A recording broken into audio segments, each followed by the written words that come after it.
Otro día más de los Juegos Olímpicos de París 2024. Y estoy acá para contarte, comentarte y analizar un poquito lo que pasó con los atletas argentinos en la jornada número 5, que tuvimos resultados realmente muy buenos, aunque no tan buenos como al menos el día de ayer nos íbamos a dormir con esa sensación de capaz que se da una medalla, pero bueno, no se dio, aunque sí con resultados muy buenos y hasta a niveles históricos, aunque bueno, hay que matizar siempre. Es evidente que hablamos de Julián Gutiérrez, el catamarqueño que en tiro, específicamente en la categoría 10 metros con rifle de aire comprimido, había logrado clasificarse a la final el día de ayer y de forma totalmente histórica, quedando primero, o mejor dicho, técnicamente segundo lugar, pero empatado en puntos con el primero, haciendo realmente un desempeño con las palabras justas, histórico. Y teníamos por esa razón la ilusión de que pueda conseguir una medalla el día de hoy. Estaba entre los mejores 8, ya aseguró su diploma olímpico y si hacía un desempeño tan bueno, obviamente hubiese sacado un oro o una plata. Pero desafortunadamente no pudo tener tan buen desempeño ya que terminó quedando octavo, o sea que fue el primero eliminado. Lo peor de todo es que el formato que tiene la final es totalmente distinto al de la clasificación, donde ahí tenés 60 tiros y la regularidad es muy importante. En este caso tenés 10 tiros iniciales y a partir de ahí tenés 2 tiros más cada uno, y el que está peor de los 8 queda fuera. 2 tiros más cada uno y el peor de los 7 queda fuera. O sea, tenés realmente que cuidarte mucho porque cada error es muy difícil de recuperar. Y bueno, después de los primeros tiros tenía que hacer una cosa increíble para salvarse, no la pudo hacer y quedó último dentro de la final. Hay que darle muchísimo valor a esta participación porque acá no tenemos tantos recursos como para poder tener, digamos, potencial de medalla en un deporte como este. Así todo estuvimos cerca, así que gran mérito. Inclusive les recomiendo mucho escuchar la entrevista que tuvo después de clasificar a la final, donde contó que el arma que tiene la tiene hace menos de 2 meses y que hasta hace poco tiempo tenía un arma mucho más desactualizada y que está recién ahora, no adaptándose porque tampoco es eso, pero bueno, hace un mes tiene esta arma nueva que seguramente todos sus rivales o la mayoría de ellos ya estaban teniendo hace un montón. Así que imagínense el potencial que tiene este chico. Bueno, encima es muy joven, así que seguramente tenga otro juego olímpico y yo creo que realmente puede llegar a una medalla. Así que esperemos, pero en este caso no se dio, aunque igual representó muy bien a Argentina.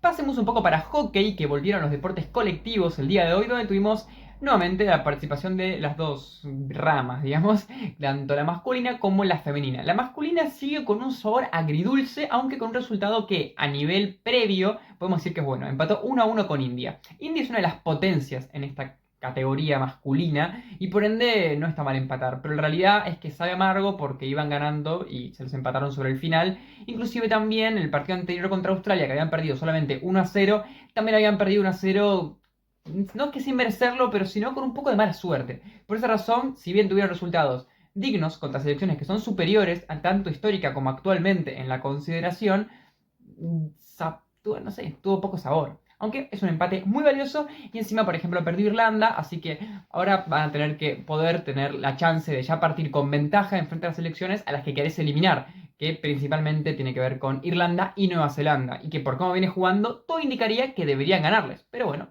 no digamos nada, esperemos que se den las cosas, pero hasta ahora daría la sensación de que sí puede pasar, porque más allá de que no consiguieron victorias, fueron contra dos selecciones que la previa se podía perder y con uno empataron, así que muy bien. Las Leonas no decepcionaron y ganaron 4-2 a Sudáfrica, eso sí sufriendo un poco porque tuvieron que remontar. Pero bueno, Sudáfrica no es ninguna potencia en el deporte, al igual que tampoco la de Estados Unidos, porque las dos primeras fechas de las Leonas tenían rivales de estos que tenés que ganarles. Y bueno, de hecho metieron 8 goles los dos primeros partidos. Y no hago tanta especulación con respecto a la fase de grupos, porque bueno, realmente las Leonas seguramente clasifiquen sin muchos problemas. Y de hecho ya ganarle 2 partidos es como que te clasifica, porque recordemos que son grupos de 6 donde se clasifican 4. O sea que ya si ganas 2 partidos es difícil que te quede fuera. Pero nuevamente nos quedamos callados y esperemos que se den las cosas, aunque bueno, las Leonas no suelen decepcionar y para que se hagan una idea, hace muy poco tiempo llegaron a la final del Mundial y quedaron segundas, o sea que son potencia y lo van a seguir siendo. Es bueno, una de las mejores disciplinas que tenemos en todos los Juegos Olímpicos. Así que en el hockey, resultados buenos, pero bueno, los varones todavía no pueden terminar de sintonizar como ese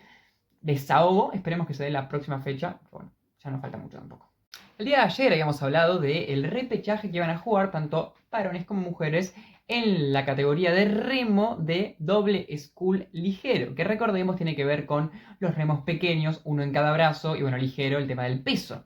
Ambos habían perdido en sus respectivas series, no habían podido hacer la clasificación directa a las semis, pero sí tenían chances, como todos los que habían perdido, de jugar como otra carrera donde eran 5 competidores y si quedaban entre los primeros 3 lugares se clasificaban a las semifinales. O sea que tenían una segunda oportunidad y esta vez con más chances reales. Aunque habíamos dicho quizás con un poco de, digamos, pesimismo, que no se iba a dar tan probablemente esa clasificación, porque los tiempos que habían conseguido no eran tan buenos en comparación de los tiempos que habían conseguido sus rivales.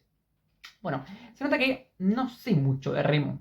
La realidad es que seguramente lo que me engañó o hizo que me equivocara tiene que ver con el tema de las condiciones climáticas en las que corrieron las argentinas y en las que corrieron los rivales de las argentinas y los argentinos. Y por esa razón había tiempos que eran demasiado diferentes, pero que una vez que corrieron todos juntos en las mismas condiciones, bueno, es otra cosa. Tanto varones como mujeres quedaron terceros y terceras en sus respectivas series y se clasificaron. Los varones quedaron por detrás de Grecia y de Francia, pero superaron a Chile y a Egipto por parvada, a Chile también. Estuvieron cerca de Francia en el segundo lugar, pero Grecia se escapó, pero por más de 50 metros. O sea que hay que, esta vez quizás con más criterio, pensar que es difícil que se clasifiquen a la final, pero no quiero decir nada porque la otra vez clasificaron cuando yo pensaba que no, así que bueno, no sé tanto de remo como ya lo dije. Pero bueno, la diferencia fue tan grande con respecto a Grecia, que estuvo 50 metros por delante de Francia, que yo imagino que si Grecia llega al repechaje y es el mejor del repechaje, y seguramente va a ser difícil que se clasifiquen a una carrera a la final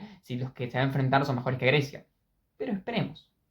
Bueno, y después las mujeres también lo lograron, quedaron por encima de Irán y de China, pero por detrás de Irlanda y de Canadá. Así que bueno, lograron la clasificación nuevamente por encima de China, que por ejemplo ha hecho un tiempo mucho mejor que las mujeres en la serie clasificatoria, pero lo superaron. Y sí, mucho más diferencia entre el segundo lugar y las chicas que entre el segundo lugar y los chicos. Que bueno, corresponde un poco a lo que decía el día de ayer, que tiene quizás un poco más nivel los varones. No sé. Es lo que yo creo, no estoy tan seguro.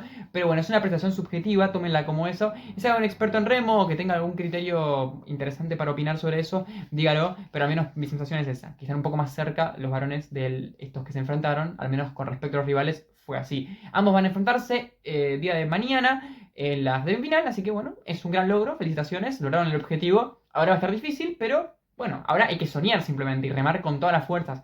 Pero es increíble, les juro, vean la carrera. Los griegos, o sea, estaban a la par de los argentinos y de un momento para otro se escaparon, pasaron a los franceses que estaban como 50 metros y les pasaron 50 metros.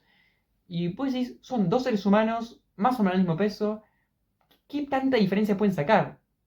50 metros, una cosa increíble. Realmente es algo que me da mucha curiosidad y me extiende un poco en el análisis porque me parece interesante. Que en otros deportes, como el arcaría o el tiro, es un centímetro lo que diferencia el mejor del peor, o el mejor del que sale segundo o el que sale octavo. Son pequeñeces muy milimétricas. Pero ¿cómo es posible de que dos que compitan en mismo nivel tengan tanta diferencia? Es una cosa increíble. Y no lo de los argentinos. Los argentinos están ahí, se le rebancan. O sea, obviamente es mucho mérito lo que tienen que estar ahí. Pero digo, es increíble la diferencia que hay de nivel a nivel de metros y metros y metros. Una cosa impresionante. La siguiente categoría fue una novedad para la historia del olimpismo argentino, ya que fue la primera vez que uno o más atletas participaron de esta disciplina, que hablamos de skateboarding, donde Matías Del Olio y Mauro Iglesias participaron en la ronda de clasificación y encima Matías Del Olio consiguió el quinto lugar clasificándose a la final. Tampoco es que estuvo mal Mauro, ya que estuvo en el 10º lugar, ambos llevándose diploma olímpico que sinceramente no sé hasta qué punto se pondera ese tipo de premios, pero evidentemente es mejor que los que no se llaman diploma olímpico, así que hay que darle el mérito que corresponde, que evidentemente no es una medalla, pero bueno, estuvieron ahí, top 10 los dos. La realidad es que Deloli había hecho un puntaje de 266, cuando el primero había hecho un puntaje de 274.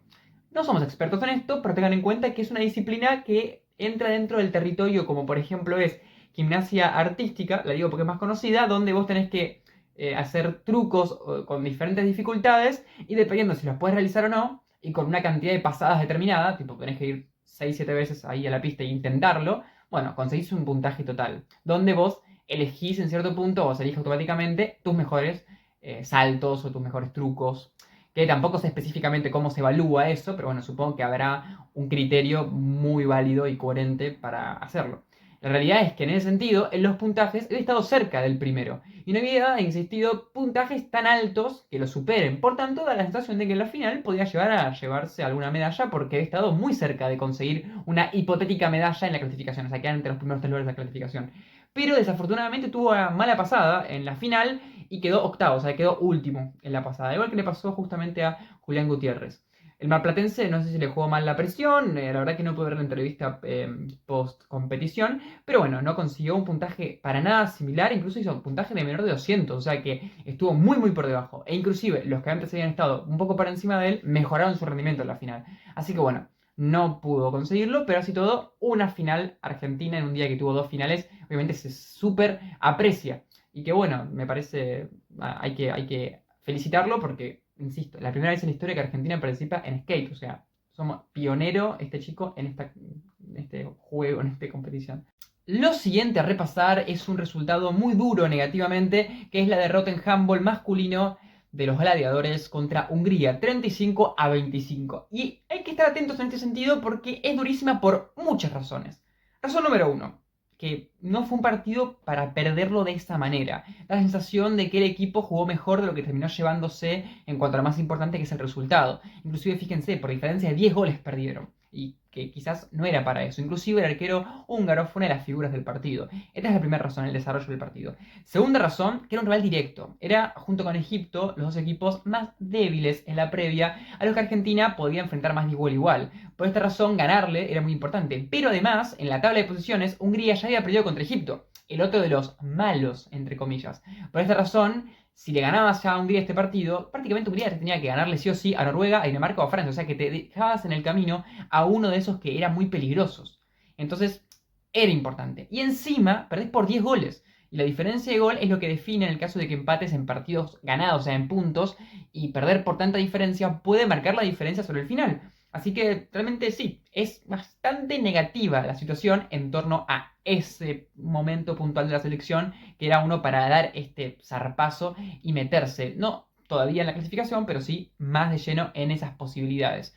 Todavía hay chances. La realidad es que en el grupo están ahora con 2 victorias, Noruega y Dinamarca. Noruega ya enfrentó a Argentina y le ganó, Dinamarca no, pero es una de las potencias mundiales, sería un resultado muy difícil de conseguir.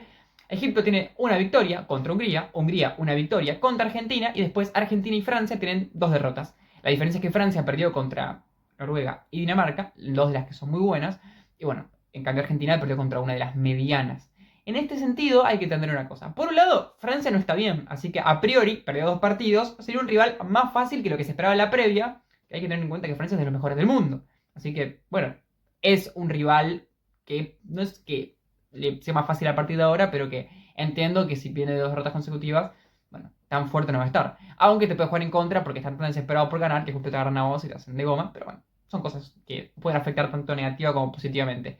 Pero lo interesante es, como Hungría ya perdió contra Egipto, esto quiere decir que si ahora Argentina le gana a Egipto y consigue una victoria, dependiendo de la diferencia de gol, puede clasificarse igual aunque pierda los demás partidos.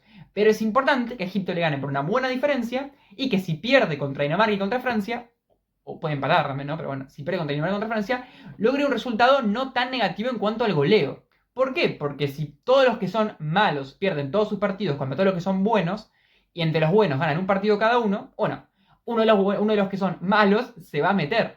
De esta forma, Argentina se podría meter si le gana Egipto y tiene buenos desempeños en el resto de los partidos. Muy importante eso, pero actualmente Argentina tiene diferencia de gol -5, -5, no, -15 quiero decir. En cambio, Hungría tiene 0 diferencia de gol, o sea, está en blanco, y Hungría tiene +7, entonces, bueno, hay que recortar mucho. Pero bueno, el partido más importante va a ser contra Egipto y tener desempeños buenos, o si no son victorias, aunque no sean tan abultadas las derrotas, contra las potencias. ¿Es un análisis muy simplista el que estoy haciendo? Obvio que sí. Un experto en handball, te recomiendo que busquen, investiguen, no sé, diferentes fuentes como para poder llegar a analistas mejores que yo, podría decirte cosas mucho más complejas. Pero así a simple vista, desde mi visión, que no es perfecta evidentemente, pienso que esta más o menos es lo que puede llegar a pasar. Pasamos a tenis, donde voy a tratar de ser lo más resumido posible porque hay muchas cosas. El otro día me quedó hiper largo. Tuvimos primero victorias importantes tanto de Sebastián Báez como de Francisco Cerúndolo en singles, pasando a la tercera ronda. Cerúndolo venció a Hugo Humbert 7-5, 6-7, 7-5. Un partido durísimo, súper parejo, que la verdad que lo sufrí un montonazo. Yo pensé que lo perdía después de perder el tiebreak en el segundo set, pero finalmente lo ganó. La verdad que muy consistente en cuanto a su mentalidad, pero en cuanto a su juego, bueno, tuvo flojo, no clavó casi nunca el primer saque y bueno, tuvo errores que le pudieron haber costado el partido, pero la realidad es que el francés tampoco estuvo bien y creo que ganó el mejor realmente. Durísimo, durísimo partido. El que tampoco la tuvo fácil es justamente Baez, que también pasó de ronda contra Benjamín Hassan.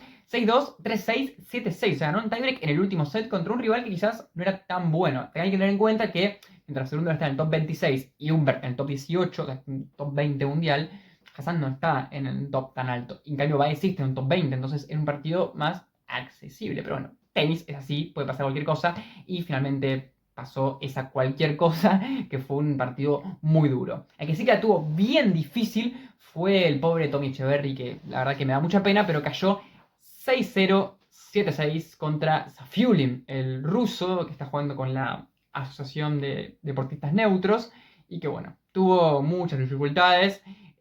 Tipo este pega muy fuerte, muy pero muy fuerte y estuvo siempre muy a la defensiva. Nunca pudo tomar el ritmo del juego él, nunca pudo hacer el sueño del partido. Cada vez que quebraba, le quebraban automáticamente. Y bueno, el tiebreak realmente se notó mucho la diferencia del que estaba con el partido dominándolo, siendo el que tenía marcaba tendencia y el que no. Bueno, ganó merecidamente el ruso, la verdad. Aunque pienso que Echeverry es un tenista más completo y que tiene más potencial. En ese tipo de distancias, cuando el que pega bien, es difícil frenarlo. Y bueno, ganó el ruso bien. Después, en el individual femenino, tuvimos la participación de Lourdes Carlet, que era la única mujer que nos quedaba en lo individual, y cayó contra ni más ni menos que Coco Gauff, que bueno, es la segunda del mundo, y cayó 6-1, 6-1. No hubo mucho que hacer, así que bueno, tuvo una derrota dura, pero se dio el gustito de jugar contra una excelente tenista y encima en las canchas centrales, en la Philippe Chatrier, así que bueno, me imagino, sensación agridulce, pero al final hay que pensar que es su debut de los Juegos Olímpicos, así que genial. Y después también tuvimos los dobles, en los que participaron tanto las mujeres, que le ganaron a Kohlschap y María, alemana, 6-3-6-0. O sea, las mujeres son Podoroska y Carlé. O sea que Carlé y ellas, o las dos, siguen vivas, porque Podoroska había perdido la primera ronda. En el doble masculino la historia fue diferente, ya que cayeron 7-6-7-6 los argentinos Echeverry y Mariano Navone contra los neerlandeses o los oriundos de Países Bajos, Roger y Hasse. 7-6-7-6, es un partido muy parejo, no se dio. Navone sigue vivo en el individual, tiene que jugar en la segunda ronda todavía. Y Echeverry, como ya dijimos, ya perdió, así que me da más que nada pena por él. Y recordemos que en realidad la dupla era Echeverry con Cerúndolo. Y bueno, no fue así porque Cerúndolo se bajó debido a su cansancio, porque venía de tener un torneo muy largo antes de los Juegos. Tuvo que jugar en los dos primeros días consecutivos y bueno, seguramente si no hubiese sido así hubiese jugado también. Y quizás hubiese ganado el equipo, porque pienso yo que Cerúndolo es mejor que Navone. Pero tampoco me quiero meter porque Navone y Cerúndolo tienen un ranking parecido y Navone es muy bueno también, o sea. Pero especulando, pudo haber pasado otra cosa. La realidad es que sí, no se sabe. Así que bueno, esa fue la jornada de tenis, que por suerte tenemos todavía dos contendientes, no, tres en realidad con Navone vivos, y también a Carly Podoroska, que vamos a ver qué hacen en los dobles, que ojalá le vaya bien. Y cerramos con Vela, que no es porque sea orden alfabético, sino porque, bueno, cerramos con esto de manera casual. Tuvimos participación en windsurf, o mejor dicho, equifoil, tanto masculino como femenino. En femenino con Chiara Ferretti y en masculino con Federico Saubidet. Ambos tuvieron desempeños que no es que no quiera decir que son malos, el problema es que hay tantas carreras que no es que con esto ya quedan fuera, tienen que correr un montón más, es por puntaje acumulado y encima los primeros 10 se clasifican en la siguiente instancia, entonces paciencia, pero bueno, sí, por ahora no les fue tan bien. Por un lado tuvimos a Chiara que corrió dos regatas, que en realidad tenía que haber corrido 4 por día, pero por el tema climático todavía no se estabiliza eso, así que bueno, corrieron solamente dos, quedando en la primera 19, puesto 19, y en la segunda puesto 21. Hay que tener en cuenta que hay 23, 24 corredores, o sea que estuvo sobre las últimas. Y bueno, por ahora mal. Aunque tengan en cuenta lo siguiente. Por un lado hay descartes que tiene que ver con que cada tantos, digamos, que veces que corres, podés descartar una carrera de las que hiciste. De esta forma, si tiene buenas carreras a continuación, puede ir descartándose las malas. Así puede recuperarse. Así que cuidado con eso. Pero además es un sistema que perjudica mucho al que se equivoca. O sea, si ahora el que salió primero, en la próxima carrera sale el puesto 24, va a tener 24 puntos. Y como el que tiene menos puntaje gana, o sea, con una mala carrera ya te estabilizás en la parte baja de la tabla. Esto quiere decir que es una maratón esto. Hay que esperar y si a partir de ahora Chiara se mantiene en los primeros lugares, va a clasificarse. Recordemos, los 10 primeros lugares clasifican. Aunque si queda primera, vas directamente a la final, los dos segundo y tercero van a la semifinal y del cuarto al décimo van a los cuartos. Pero bueno, el punto es que seguís compitiendo si quedas en los primeros 10. O sea que falta un montón. El caso de Southgate corrió una sola vez, o sea que tampoco podemos sacar mucho criterio, no hay mucho criterio para sacar nada. Pero la vez que corrió se le ha puesto 17. Así que bueno, un poco mejor, pero reitero, hay que esperar, hay descartes, hay muchas cosas que hacer. Lo interesante de Nico Foil es que, bueno, para los que no tienen mucha idea de esto, que tampoco yo soy un experto, reitero, pero justo este año estudié esta materia de los deportes náuticos, es muy interesante el concepto de foil. El foil es el hecho de, es básicamente como volar. Es muy bueno, véanlo porque es muy interesante cómo tienen un sistema que básicamente la tabla no va tocando el agua, sino que va por encima del agua con un pequeño sistema que hace que vayas, como se dice, foileando y es como que vas derrapando en el agua, vas súper rápido y nada, es súper interesante. Les recomiendo que vean videos, que se informen y que también a los que les gusta la física o temas sobre, bueno, su movimiento y demás, súper, súper interesante. No es la única categoría que foilea, pero sí es una de las más visibles porque va solo como surfeando y justamente, bueno, por eso se llama windsurf también. Así que bueno, esas fueron las participaciones el día de hoy. Nos vemos el día de mañana, donde obviamente seguimos teniendo diferentes participantes olímpicos. Y bueno, espero que les haya gustado el video. Si te gustó y te quedaste hasta el final, te agradezco un montonazo por escucharme. Y si me podés dar el gustito de suscribirte, bueno, te amo. Porque mi objetivo es poder algún día vivir de esto, de YouTube. No solo hablo de todos los deportes, en realidad hablo de fútbol, pero de todas formas en estos Juegos Olímpicos se puede suscribir y ya hacerme el favor de darme un pasito más cerca de mi sueño de algún día poder vivir de esto, que es lo que más me gusta. Así todo, un like, un comentario también es más que bienvenido, más que nada es un comentario opinando sobre alguno de estos temas, sobre lo que te parecen los Juegos Olímpicos, sobre algún deportista o sobre algún deporte. Y obviamente en estos deportes en los que yo no me considero para nada experto, aunque si fuera fútbol que me considero más experto también sería igual. Si tienes alguna corrección, alguna aclaración, algún detalle que te gustaría mencionar que yo me olvidé o que yo dije de precisamente, está más que bienvenido a decirlo, porque mi idea es poder aprender en cada Juego Olímpico un poco más sobre estos deportes que desconozco. Así que, sin más preámbulos, nos vemos y gracias por escuchar.